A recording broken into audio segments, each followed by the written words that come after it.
Alright, welcome back to the Last Alliance of Noobs and Men. I'm Sean. I'm Riley. And this is a Percival. We're trying to get some cute brownie points on the YouTube algorithm stuff, so here's 30 seconds of a dog, if that. Cute little boy. Alright, we're here to have a quick yarn about about Riley's love of his life. Absolutely, love of my life, and one of my favourite armies in MESBG, which is the Easterlings. Yes, a nasty list. I honestly, at first, looking at the Easterlings, getting into this game, did not like them. I love the models, they look amazing, but I thought as an army, nah, they're nothing special. Saw this guy play them and, whew, he knows what he's doing. But yeah, Easterlings. Who are they? The Easterlings are a race of men from Rune, basically. It's sort of on the eastern side of Middle-earth, beyond Mordor. Out in, no one really knows much about it, but they were a race of men that were devoted to Sauron and came... They worshipped him or something? Worshipped Sauron as a god, basically, and they came to help him in the War of the Rings. Look at our profile, shall we? Just real quick. Yeah, so the basic profile of an Eastling is pretty stock standard as a man. Basically, if you look at him against a warrior of Gondor, they're basically exactly the same stats. So they just fight 3, 4+ shoot, strength 3, D5, 6 with a shield. 1 attack, 1 wound. Courage 3 base. So for an evil army, they're actually not too bad. Two different troops. So you've got your basic warrior, Sling Warrior, which I was talking about before, and you've also got them. They're exactly the same profile in terms of stats, just on a horse, on an armored horse, as the Cataphracts. They come with a shield base. And Glittering Horde. We don't want to forget about that. We'll talk about that. So as you said, basically Sling Warriors. They have a whole slew of upgrades. So you got shields, which you always take. Pikes, which is one of their mainstays of the Eastling army. They have the Phalanx rule, which means you can wield pikes and shields without any penalty, which no other army can do, and also you can back away 2 models when everyone in that fight has the Phalanx rule. You can back away 2 models instead of 1. So you're not trapping yourself. You can fight 3 deep and not trap yourself. So we went through the regular Sling Warriors. Did you can upgrade them to Black Dragon? Yes, so for 2 points, for both the Sling Warriors and the Cataphracts, you can upgrade them to a Black Dragon for 2 points a pop, which can be a little expensive, but you don't want to do it on your whole army. No. It makes them fight 4 and Courage 4 base, which is very useful in a lot of situations, but you only want to do it on a few. For example, in a pike block, if you have, say, like just your back line. Yeah, a 4-4-4, 4 with swords, 4 with pikes, and you upgrade the back rank of pikes to Black Dragons, it'll give you fight 4 across that entire pike block, and means that you won't lose that fight 4 should the guys in the front die. You'll still have it at the back. Heroes, which are probably one of the best things about this army. So you've only got healing power. Yeah, you've only got 2 named heroes. You've got Camul the Easterling, who is one of the named Nazgul. Terrible caster. He's not a great caster, no. It can come in clutch if you throw quite a few dice at something to get it done. But put him on a Fell Beast and he absolutely makes this army shine. Yeah. Throw a few hurls around to knock people off horses. Just leverage that phalanx up. Absolutely, and can just be a real sort of psychological threat to your opponent. Big monsters always are. Yeah. Then your next hero, and probably almost an auto take in any Eastling army, no matter the points value, is Amger, Lord of Blades. Now, as he's probably, outside of anything on a monster, is probably one of the best evil combat heroes. Yeah, no, he definitely is. Fight 6, Elven Blade. Hand and a half Elven Blade, strength 4, D6, which is not amazing. But yeah, he's Courage 5, 3 Might, 3 Will, 1 Fate.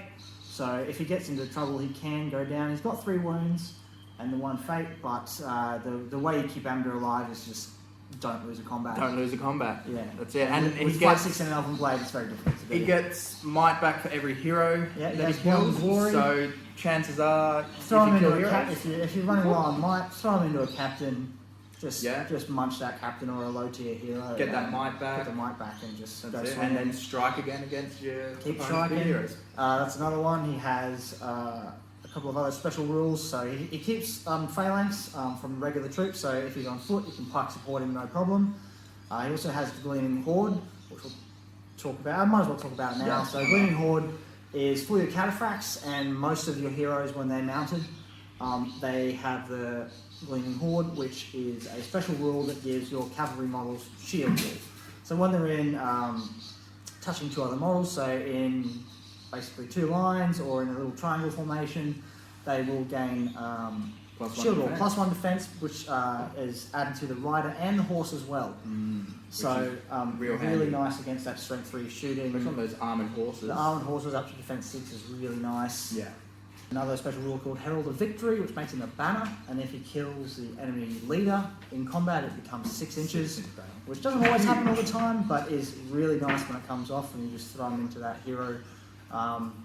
It's lovely. And the Lord of Blades special rule is also when an enemy hero strikes against him, he can call a heroic strike for free, and he can even change his.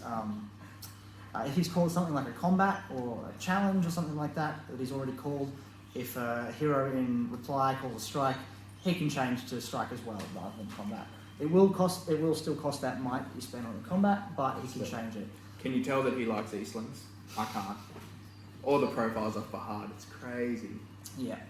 Then we go down to the then we go back down to the Dragonite. Dragonite. So you've got 3 unnamed hero profiles. So you've got the Dragonite, which are pretty unique to this list. The closest thing I would say in their list is probably a Hashirin for the for Herald. They're a little mini hero killer basically. They are fight 5, strength 4, defense 6, 3 attacks, 2 wounds.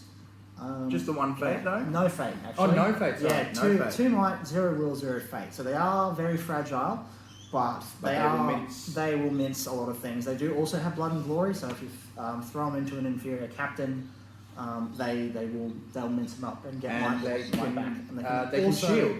They can shield with their 2 blades. They have a special rule called Shield of Blades, which if they get in a tough spot, just shield. 6 dice. Fish for that 6 on 6 dice. That's it. Hopefully save yourself. And they do have the 2 points of might and strike. So they can strike against even other fight 5 captains, just to get above them. And if you pike support them or they're on horse, but they can only take black dragons in their war. They can only take upgraded black dragons. But that's which is not a huge deal, even if you just use them as a 1-drop. Yeah. The only problem which is what you use them for. Usually 1-drops. Even in situations like Maelstrom of Battle, if they get dropped in a tough spot, if they're on foot, they can hold their own for a while, shield the blades, and just hold it up. Like they can hold up a whole warband pretty quick, pretty easily for quite a few turns. Surprising. And then we'll quickly go through the War Priest. War Priest is a basic shaman for these slings. They have the basic Fury on a 3-up, and their bread and butter spell is Blade Wrath on the 2+. It is a wonderful spell. Yeah, so cast it normally on a 2+, makes any strikes resolved against a friendly. Cast on a friendly model, any of their strikes if they win combat is resolved at strength 6, and if you channel it, it will be strength 10. So throw Amber into a Balrog, trap him with a couple of models, strike up, 2-hand, you're winning a Balrog on 3s. It's ridiculous. Beautiful.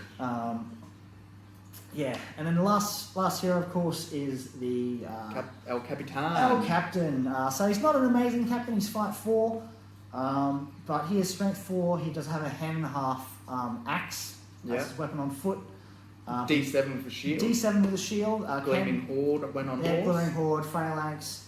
Put him on a horse. He does lose the axe, unfortunately, if you put him on a horse. But if you put him in shield wall formation in front of your cataphracts, he becomes D8, which is insane. Beautiful. Yeah.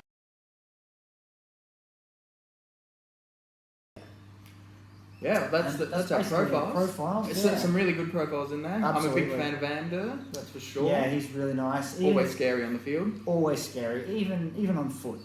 He's like, if you throw him behind some pike supports in a shield wall, he's going to be throwing 5 attacks. And that's going to be your main strategy with Easterlings is your pike block.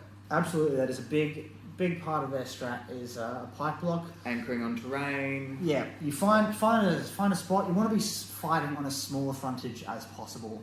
They do have the option to spread out into your basic 2 deep shield wall, but that's not really what you want to do because especially if you're only taking a back rank of pikes, you'll be losing fight 4 on some of them. Mm. But yeah, you want to anchor on 2 pieces of terrain if you can, and just hold there if you can. I've it's seen it really do hard. work. It's really hard to move. Absolutely minced my Corsairs a little while ago. Yeah, Made me even sell them. Yeah. But, well, thanks, Mr. Riley, for talking about thanks. Easterlings. Lovely faction. Absolutely. You've mastered them. So I would say that I'm probably as close to as good as you can get with Easterlings. let's put it, he came second with Eastlings at the tournament up in Gladstone. Crown of Morgul and Gladstone. That's I it. only came second to this guy because our game, it swung on basically one turn. Swung Yeah. really badly in his favour, and that was Went it. from there. That was it. So, Although if he had lost his last game, I would have won. but I got a draw. Yeah, he drew it. Rivendell Didn't Knights. even win. Woo! That's He it. didn't beat 6-6 the draw. Riv. He didn't beat the Riv Knights though. I drew against them. That's all I needed. I won against the Riv Knights. Good job. All right. Yeah, Thanks for thanks for watching that. another video. Yeah, I hope you enjoy all the photos and models that I'm sure are out throughout this video. Some of my, Yeah. I love my models. I don't say Amazing I'm paint not, jobs. Yeah, I'm not a master painter by any means, but I just do love how they come up. Even That's it. yeah, a few washes If you're and some happy with how you highlights. paint, that's the most important part. exactly. Now, sadly, Riley's heading off. Well, not really sadly. Sadly for us, but not sadly for him. Heading Yeah. off to the Air Force. So he So won't be I'll making too probably many not be making any appearances. appearances for quite a long time. But when we get chances, When I can, we'll I'll have him back. I'll It's take- always a Yeah. pleasure to have him around. But thank you, Mr. Riley. Thanks very much. Yeah, We'll see you around. absolutely. Thanks, friends. Cheers, guys. Thanks. All right, we'll leave it then. Do you want this?